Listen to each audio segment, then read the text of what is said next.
لوگ فلسفانہ باتیں کرتے ہیں کہ جہاد کی آج ضرورت نہیں ہے۔ آج ضرورت کس بات کی ہے؟ بھئی ہم معیشت میں ترقی کریں، ٹیکنالوجی میں ترقی کریں۔ کچھ دن پہلے میں نے فیس بک پہ پوسٹ لگائی کہ اگر بالفرض آج نفیر عام کا حکم ہو جائے، حکومت پاکستان کی طرف سے اجازت مل جائے اور مفتیان کرام کی طرف سے فتویٰ آ جائے کہ چلو بھی جہاد کے لیے چل رہے ہیں، تو بتاؤ کون تیار ہے؟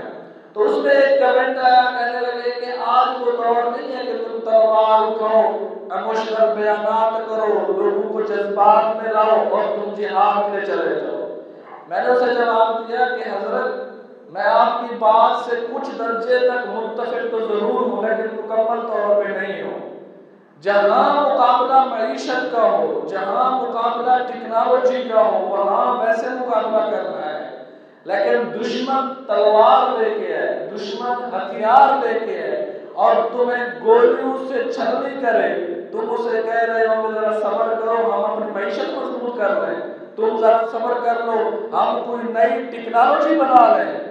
نہیں، ہم نے تو صحابہ کرام کی زندگی سے ہمیں یہ سبق ملا ہے، کیسر و کسرا اس وقت کے سپر پاور، لیکن صحابہ کرام کے دل میں یقین تھا کہ سپر پاور کوئی نہیں ہے، اللہ سپریم پاور ہے، ہمارے ساتھ اللہ کی مدد ہے۔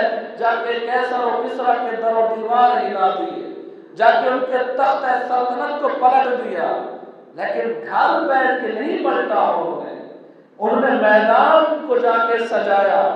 وہ جہاد کے لیے نکلے تھے، جہاد فی سبیل اللہ کے لیے انہوں نے گھر چھوڑا۔